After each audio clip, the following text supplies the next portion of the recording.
Hi Capricorns, and welcome to your November 2025 forecast. This is Sky coming on to talk to you about the month ahead.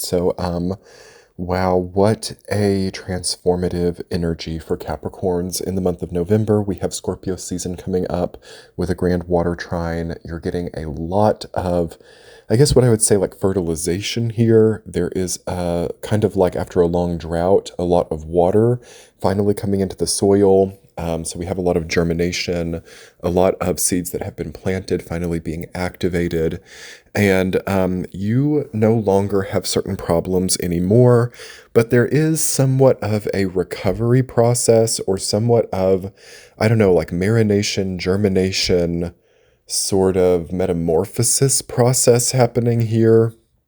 Definitely a possibility of a major life shift, going through different phases of life. And I mean like big phases, not just like micro phases, but more like macro phases.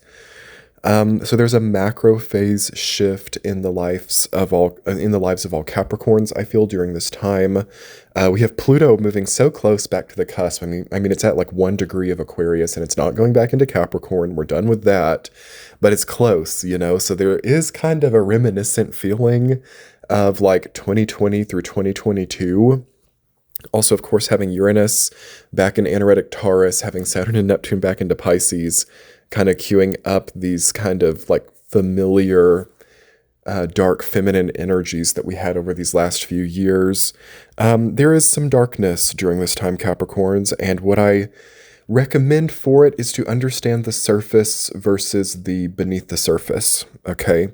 Just because this soil and terrain is flat does not mean that seeds are not planted beneath. Just because this water surface looks calm on the top does not mean that it's this way beneath the surface. I'm seeing a lot of people here really struggle with what's beneath the surface. Okay, obviously we have Scorpio season. It's all about this. And then having Jupiter in Cancer and then Saturn and Neptune in Pisces, we have like a lot of learning to do about the water element, don't we? And I've actually seen this like firsthand quite a few times recently in my life with people who have strong Capricorn placements. In fact, they're worried about what's beneath the surface. They're worried about what someone's feeling or thinking versus what they're portraying. And they're scared of not being able perhaps to control that or know that totally. And this can actually like end relationships or create barriers or create, sort of like a surfactant or like a surface level kind of barrier. So yeah, I think that boundaries are fortifying here. I also think that others are totally